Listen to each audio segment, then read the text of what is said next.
Commit to Wealth Nation. Welcome to the Commit to Wealth podcast. I'm your host, Juan Vargas. And today on the show, we have Dave Foster.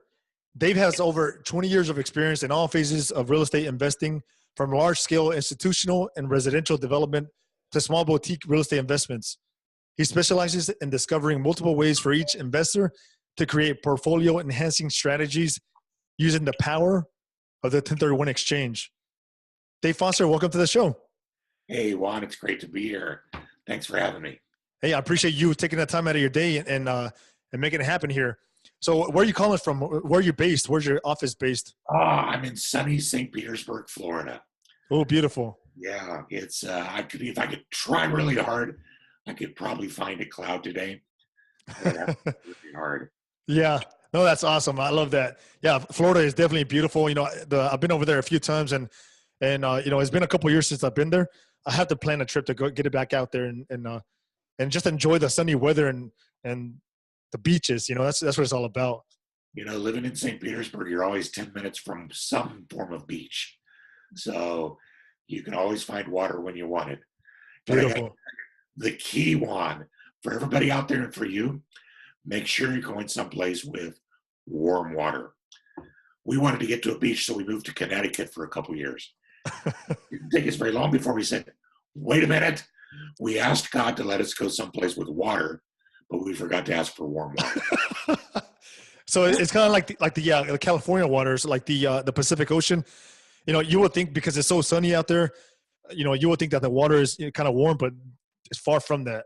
It's freezing. You know, it's like 50s, 60s. You know, if I had to guess, but I would say the Atlantic Ocean is kind of colder as well. So you have to probably stay like in the Gulf of Mexico to keep it kind of warmer. Well, and even then in the winter, it's like that's the easiest way to tell the tourists from the locals. In the December, January, and February, the tourists are in the water and the locals are they're at home. Okay, that's awesome. So, Dave, why don't you get into it and tell us a little bit about your background and fill us in? Sure. Well, my main gig is that I am a qualified intermediary for 1031 exchanges, which is a very, very specialized form of real estate transaction that allows investors to defer the payment of any tax on their profit when they're selling and buying investment real estate. So that's where I live these days. And I've been doing that now for myself and for others for over 18 years. But that's something that, and we're going to talk about that, I'm sure, in a little bit. But to let you know a little bit more about me, that's kind of something that I stumbled into. I became a real estate investor because we were actually looking for ways to supplement income, like so many people. And we found that this was in Colorado in the early 90s. And Colorado at that point in time was very much a boom and bust type of economy. And we found ourselves with the opportunity to start buying properties fairly inexpensively and fix them up, turn them around, and sell them. And the first time I did that, I looked at my tax bill that my accountant gave me at the end of the year, and I said, wait a minute, what happened to all my profit? Where did it go? The tax was just crazy. And that's when we began looking for other alternatives to do that. And that's when I discovered the 1031 exchange. Next time around, I was able to buy a piece of property, use the proceeds to buy 2 properties because I did not have to pay tax on the profits. And that was the kickstart. And so for 18 years now, I've structured my own personal real estate investing using those 2 tools, primarily the 1031 exchange for investment real estate, and then the primary residence exemption, which is tax-free on the primary residence side.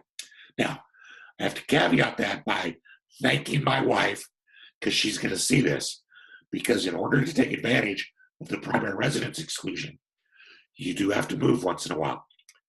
So she's been a trooper, and she's allowed us to do that. So her price usually is something really nice at the end of the process. If you're going to say, well, I had tax money, Dave, you got to buy me some jewelry or something. So you got to get her something, right? Exactly. Awesome.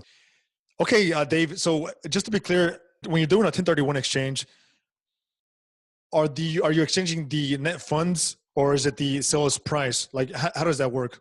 Okay, yeah, great. Yeah, now this is the thing about the 1031 in general, is that it is a very specific and a very, very rigid process. The IRS has to let us do it. It's in the statute, but they don't have to make it easy. And so it's not. But what you're referring to is the reinvestment requirements, which is one of the things that can get people. So the easiest way to think about it is that if you want to defer all tax, you need to first of all purchase at least as much as your net sale. Now that's going to be the contract price minus any closing costs and commissions. Okay. Secondly, you need to use all of your net proceeds in the next purchase or purchases, which would be everything after from the net sale after the mortgage is taken out. So you've got to buy at least as much as you sell. You got to use all the proceeds. Now, there are people that will do partial exchanges where they'll take some cash out. And that's okay, but the IRS wants to tax that. So the most common scenario is someone will come along and say, well, but Dave, I put $20,000 down on this property. Why can't I take that back? Because that's never going to be taxable. That's not profit. And the answer is, yeah, that's right. It's not profit.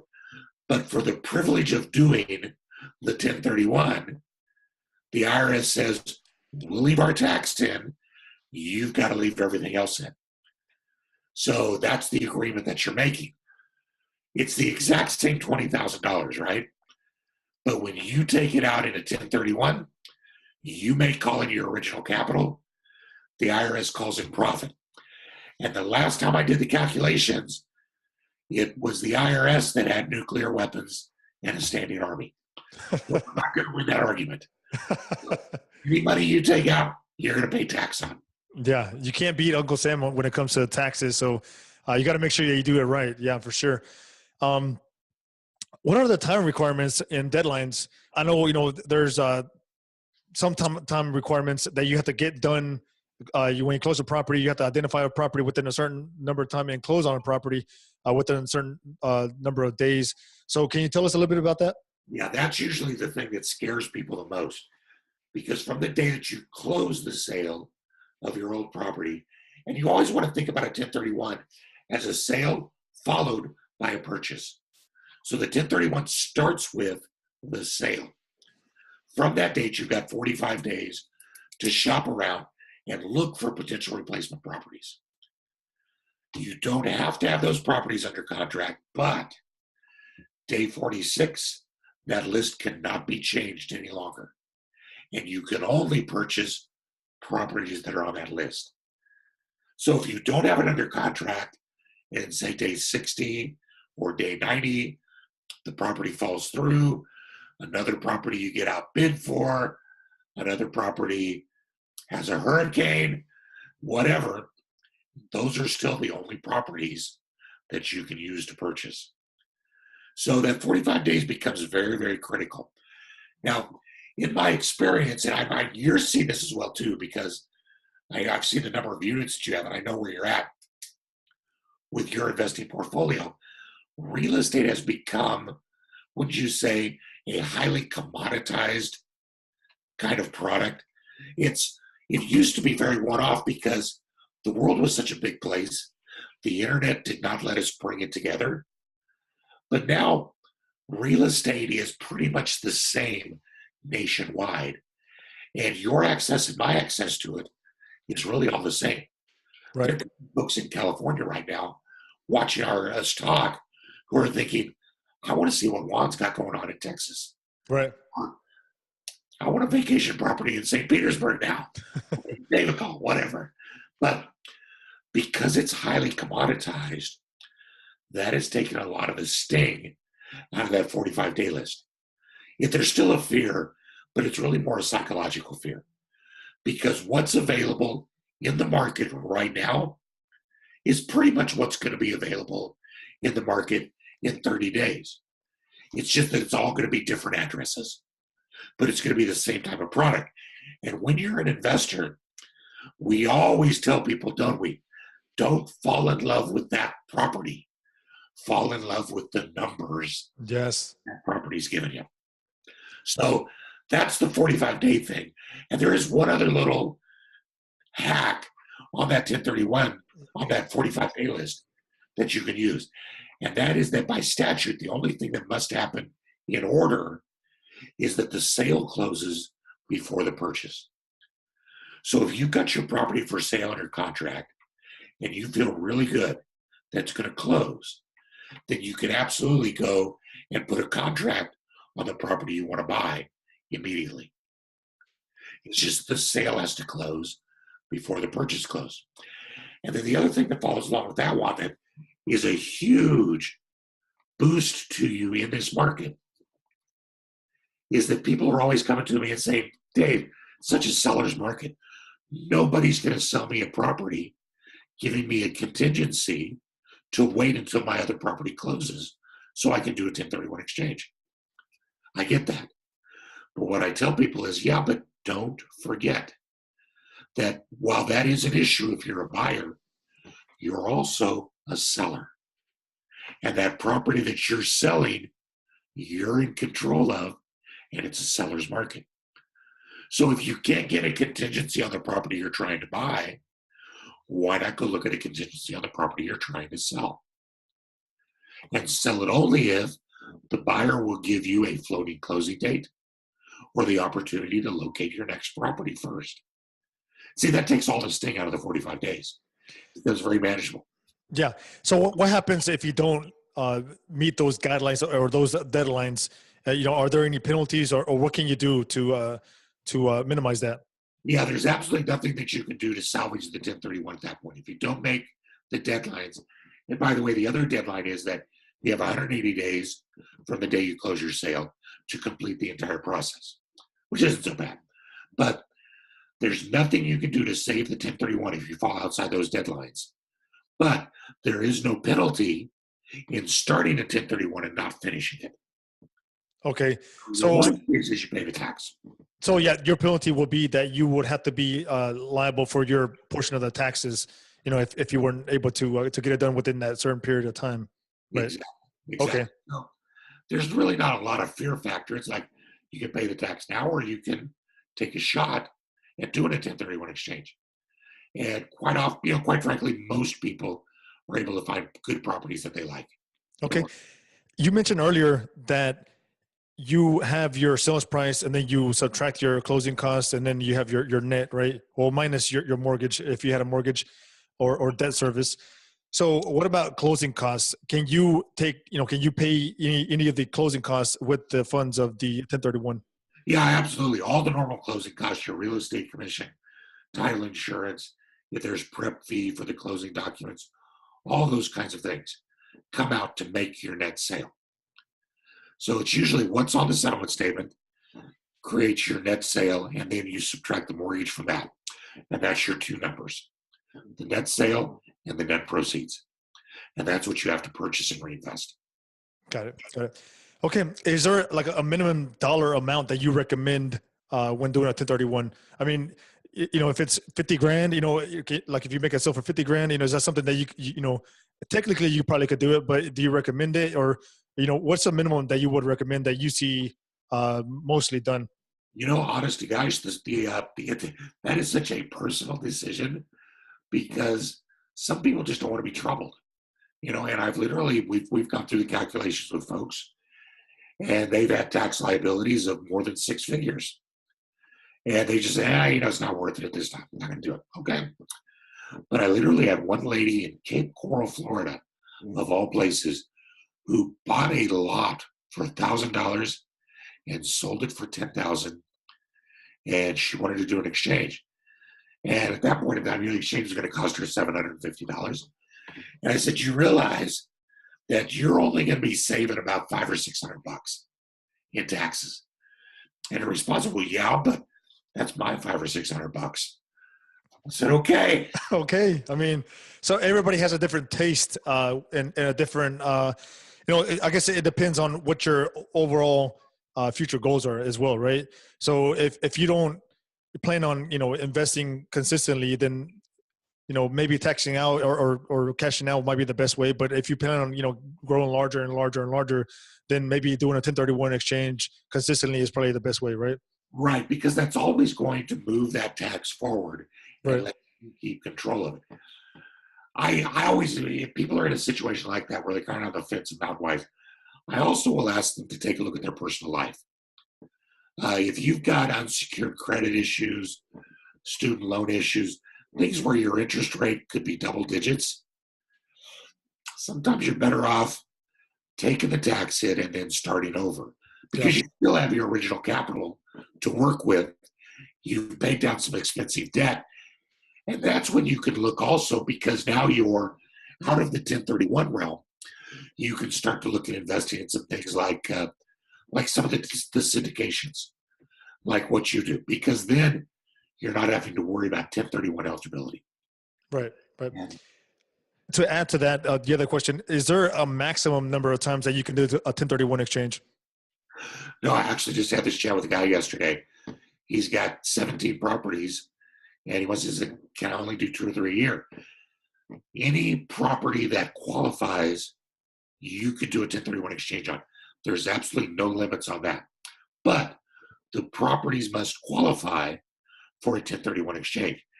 And properties that qualify are properties that you have purchased with the intent to hold for productive use. So the people that we call them fix and flippers, right?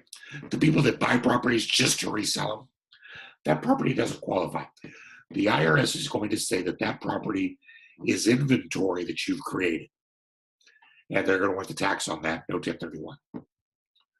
The properties that you bought to buy and hold, that you bought to turn into rentals, those kinds of things, those are properties that qualify. So if you got 15 properties ready to go because you are in the business of buying and fixing and flipping, that's not going to work for you. But if you've got 15 properties that qualify because you bought them off a couple years ago and you've been holding them for appreciation or for rental income, then absolutely there's no maximum amount at all. So what is the time frame for that? If I buy a property and, how does the government know when it's considered a flip or a hold? If I decide to sell it later on, what is the time frame there? Oh, you're going to love this one. There isn't one. In true government fashion, they won't tell you what's allowable. They'll just reserve the right to question it, to tell you if it's not. So remember I said just a moment ago, the key word was intent. And that is literally what the statute says. So there is no statutory holding period. If you bought property with the demonstrable the intent to hold it for productive use, that property is eligible for 1031 exchange, whether you've owned it for a month or whether you've owned it for 10 years. But if you bought the property primarily to resell it, that property cannot be used for 1031 exchange, whether you've owned it for a month or 20 years. There was a case that just crossed my radar screen about a year ago, where a guy had bought a large parcel of land, subdivided it, and was going to sell off the lots. Now, this was like in 2000, I think it was 2009-ish. Well, we all know what happened, right? The dark days came in. So he was not able to sell any of those lots, but he never removed the listing and he never took the for sale sign off the land. Fast forward 12 years later, he sold the entire thing and then wanted to do a 1031 exchange.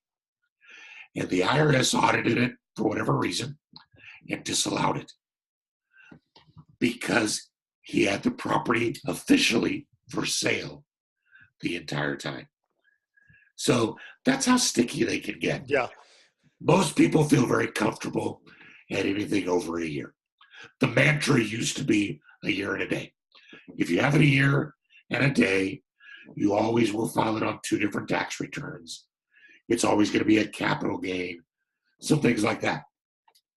But that's not the statutory requirement. Yeah. Best thing to do is use what I call the mirror test, right? Look in the mirror and say, I bought this to hold for productive use. And if you don't crack up laughing at yourself, you could probably demonstrate that. Yeah. So maybe some advice there would be to, if you have a flipping business, let's just say, then you have like a holding business or a holding LLC, to make sure you acquire that property with your holding LLC, because that kind of shows and kind of proves your intent to hold it, right? But if you're purchasing with your flipping LLC, then that's going to be a big question mark. That's a great idea. Plus, it separates funds out so that you can use your flipping proceeds on some different exotic products. Right. As you're buying old products, stay right within that. Another good option that you could do is to simply turn the flipping model on its head a little bit. So instead of buy, fix, flip, you buy, fix, rent, and then evaluate. And once you get to a certain scale, if you've got 10, 1,500 properties, it's very, very easy to always have several properties coming up on your radar screen at any one point in time that are candidates to sell, to then move into something else. But now every one of those things is going to be eligible for a 1031. You're going to have held them long enough that there's some additional appreciation benefit to doing that. And at the same time, you've got a chance to evaluate where the market's going. So, another option. So if I have a property that is in my own personal name, so let's say I have a 10-unit apartment building that is in my own personal name, and I decide to sell it, can I take those funds and then put them into like an LLC with maybe a couple other guys? How can I structure that? Yeah, unfortunately, here's the way that the IRS looks at that. They're saying that if you're going to do a 1031 exchange, the taxpayer for the old property has to be the taxpayer for the new property. So, and usually that's going to be used on title, but not necessarily. If you own a property in your own name, the activities of that property are going to be reported on your personal tax return. So you're the taxpayer. But you could also have a single member LLC because you wanted some liability protection. And if that LLC is taxed as a sole proprietor, then it doesn't file its own tax return. All the activity is reported on your tax return. So in essence, even though the title is in the name of an LLC, you're still the taxpayer. So whether it's a you on title or that disregarded LLC on title, you can sell the property and do a 1031 exchanges yourself. Where it becomes problematic is when you added those two other guys. Because now that LLC is going to have its own taxpayer identification number. It's going to have to choose to be taxed as a partnership. So it's going to file its own tax return. As soon as it does that, now it's the taxpayer. Now, the LLC can do 1031 exchanges. Any taxpaying entity can. But the LLC that sells is going to have to be the LLC that buys. So that's how you can structure it. Now, what we're seeing today, because there's so many really astute professionals out there that are creating investing opportunities for others to come in passively. And I think that's a great thing to do. The problem comes, though, in that if you're selling a property that you own, you're the taxpayer, you actually have to take title to investment real estate in your name. So whoever it is creating that, we'll call it a syndication for lack of a more creative word, but syndication, partnership, whatever. Whoever's creating that, if they can give you title to an equitable interest in real estate in your name, then you can absolutely invest in that because you're selling real estate and you're actually buying real estate. That makes sense? Yeah, that makes sense. So the rule of thumb here, I would say, is to make sure that the selling taxpayer is the same buying taxpayer, right? So to sum it up. And it's got to be real estate. Right. You buy a membership interest in an LLC that owns real estate. Okay. So that kind of leads me to another question. So is it common to take a 1031 exchange of funds and invest those into like syndication? Because I know the big part of my audience, they're into multifamily, so they would want to know about syndications and how that works, and if it gets a little complicated there. Yeah, the 1031 is problematic to work with a larger syndication for a couple of reasons. Number one, because most of the syndications that people find out about are already in process. The syndicator has them set up, has locked the property up, and is now raising money. So they're usually set up as a limited partnership or a limited liability company, and the property is already owned. As such, the client cannot sell their property and buy that real estate. They have to buy an interest in the limited partnership. So that doesn't work. The second problem is that, again, typically by the time they're accepting reservations, they've already taken down the financing. And so the bank is not going to be willing to carve off a piece of the property that they're securing to let another person come in and own a tenant in common interest in it. So it becomes very, very difficult to do that. The key is perhaps that phrase that I just said, which was tenant in common interest. Okay. That's what the investor who wants to do a 1031 has to be able to purchase. There are some syndications, particularly now that there are some that are working with just cash, where they can do that. They can carve out the small tenant in common percent interest of that multifamily project and sell that to you to complete your 1031. That works. But there's also tenant income. What will happen most times if the syndicator cannot accommodate that is there are other types of specifically created tenant in common interest products that will allow the investor to 1031 from real estate they own into a passive fractional interest in a commercial type property. That gives them the benefit of getting out of active management. They still get to use their 1031. They're actually buying real estate, but now it's something that's very passive, whether that's a fractional interest in a Walgreens location, a Starbucks ground lease, an event center, corporation, those kinds of things. But it allows people to move out of active management if they're starting to want to make that trend. You were talking about TICs, right? Which is the tenants in common Exactly. structure. So if we have a situation where we have two different guys, they're in a partnership and they decide to sell. So, and we have one guy that wants to do a 1031 exchange and another that does not. Is that something that kind of comes into play here? Yeah, that does. There's a couple ways to handle that. Of course, the first way is you just sell it, everybody pays the tax.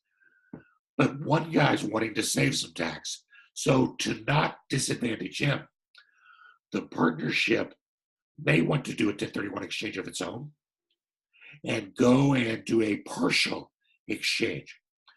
So they would buy a piece of property that investor A would like, and the rest they keep in cash.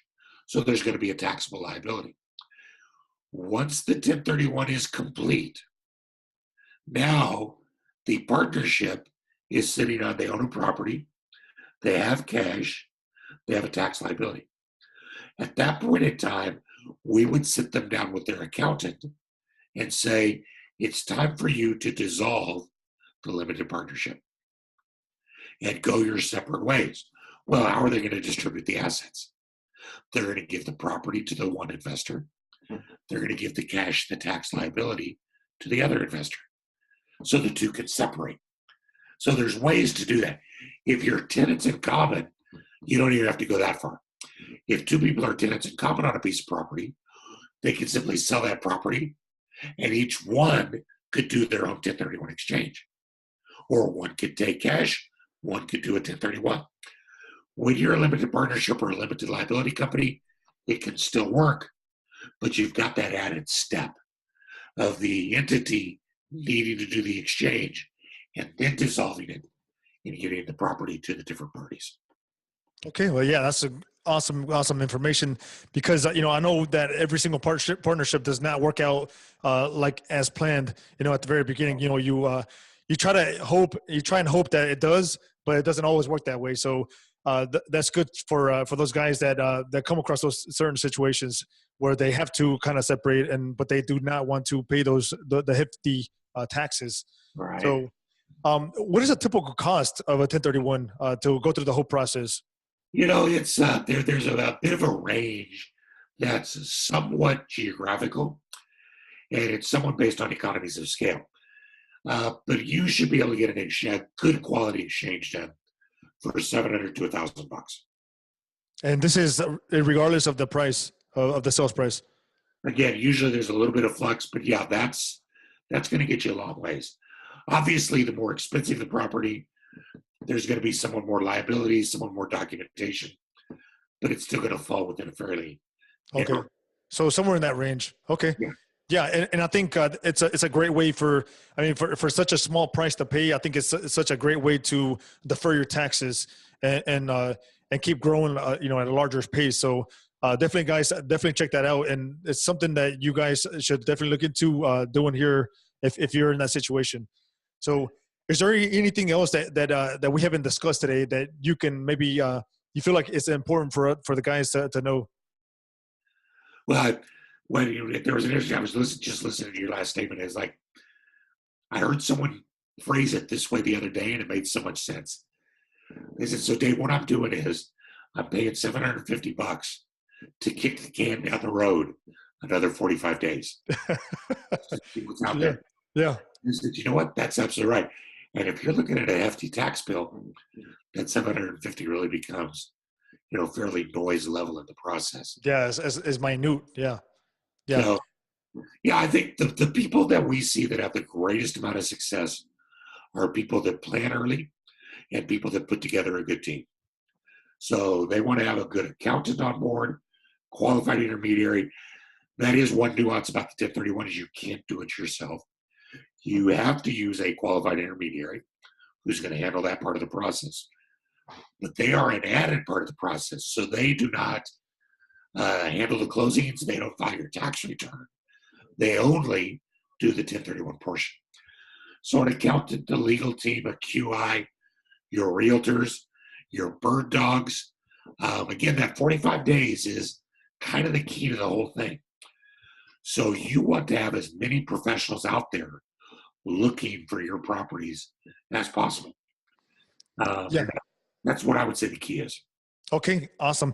One thing that we did not discuss is if you're doing a bunch of 1031s, right? And let's say you're 75 years old, and you're pretty much you're limited to the number of days you have left. What happens then? You're limited to the number of days you have left. You're your last few days. That is such a happy thought, Juan. Thank you. I don't know what it is. Somehow I must be older than dirt because I'm attracting these kind of comments. I was out fishing the other day with a guy, and he said, "Dave, we're all going to die." I said, "What brought this up? You fish? What?" I was just thinking, it's 100% probability, isn't it? He said, "Those are good odds." I said, "We're done talking. We're done." Yeah. Well, actually, what you bring up, though, is a really incredible strategy that illustrates the power of the 1031. Let me go back and circle. I want to talk for one quick second and come back to that. Yeah. About the other half, which we just mentioned way early on, and that was the primary residence exemption.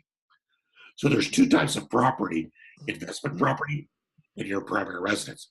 The cool thing about your primary residence is that you can sell that property, and if you have lived in it for 2 out of the previous 5 years, then you can sell it and take, if you're married, the first $500,000 in profit tax-free. And you can do that once every 2 years. So that's why I said I had a forgiving wife, because we're now working on our 5th primary residence exemption. Oh, wow. So these 2 years out of the 5, do they have to be a continual 2 years, or it could be like 6 months here, 6 months there within those 5 years? It doesn't have to be continuous at all. As long as it's within the 5-year look back from the day you sell. Okay. So you could buy it and live in it for a few years and then rent it for a couple and then sell it. That's fine, as long as you live it for 2 out of 5. Or, and this is what's going to bring us back to the 1031 example, or you could buy it as a 1031 exchange and rent it for a period of time and then move into it and convert it from investment back into your primary residence. That's a neat strategy there. Yeah. So when you do that, you're actually going to be able to start to take some of that gain and turn it into tax-free gain. So as I grow older, one of our strategies is to take our 1031 properties and slowly over time convert them into our primary residences. I have a lovely realtor down here on St. Pete Beach who has 3 waterfront condos on the Gulf. That's his retirement plan. When he's done selling real estate, he will move into the first one of those condos. He'll live in it for a few years, and then he'll sell it, and he'll take as much as he can of the primary residence exemption. Where is he going to move on? Into the second property. Yeah.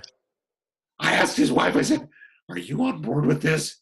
She said, when it's time to decorate, it's time to move. I said, okay.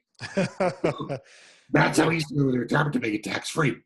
The 1031 exchange allows you to do that because as long as you own the property, or as long as any time you sell the property before you convert it, you do another 1031 exchange, you'll never avoid the tax. So turning into your primary residence is opportunity number 1. Opportunity number 2 is to shape your portfolio into where it gradually becomes more and more passive, less and less active, more and more cash flow based, less and less appreciation based. And I got to think that you're probably seeing that in your own portfolio, that there's a natural tendency that you're having to go bigger because the economies of scale are there. Right. And because you can generate more cash flow, and you stop worrying so much about buying it because it's going to appreciate. When you're older, that's exactly where you get. So you gradually shape your portfolio until finally all you're doing is sitting on real estate that has an incredible amount of deferred tax, but you don't have to pay that tax. And even more than that, you're generating income off that deferred tax. Simply on a $100,000 profit on a piece of property, if you did not have to pay the tax on that, you could generate, if it was your tax in California was $30,000, just on that alone, you're going to be generating an additional $3,000 to $5,000 that goes into your pocket instead of the government. So it's a huge opportunity to maximize your retirement cash flow and to do it passively, whether you're buying larger assets or whether you're going to something passive like a tenant in common syndication. That can all work. Now, at the end of that game, the third greatest way to save tax comes into play, and that is that you die. We're on a really bad theme today, aren't we? This whole podcast. What is that? Hey, we're not hoping to die, but it's 100% guaranteed. I'm going to go take a multivitamin after this is over. I don't know. Go work out. Exactly. So that is the deal, though. At the end of the game, nobody gets out. And if you die owning real estate that has a huge pent-up gain and an associated tax, when you die, your heirs will get that property at what is called a stepped-up basis. So they inherit the property as if they paid market value for it on the day you die. So the profit disappears with your death. We don't want to go out that way. That's why it's my third favorite, not my first favorite. But at the end of your time, you're able to pass along an incredibly powerful gift of investment in real estate with no tax penalties to your heirs. I have people that are my clients now that are working on their third generation. And that's what they have done.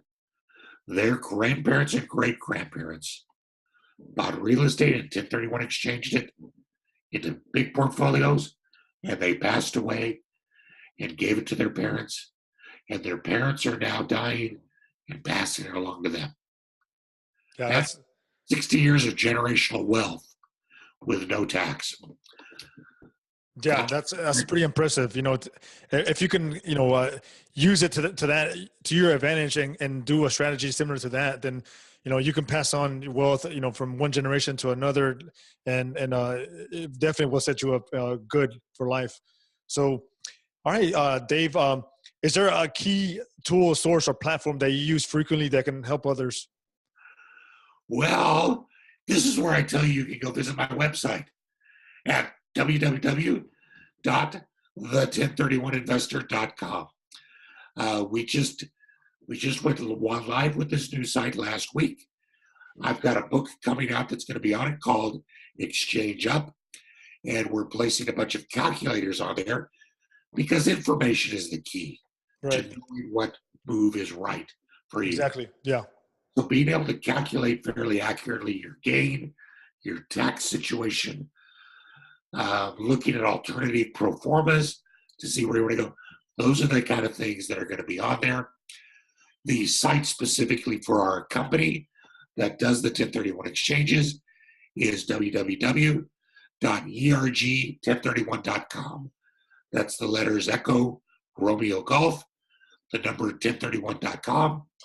Come and visit us and say hi. And as always, call anytime. Awesome.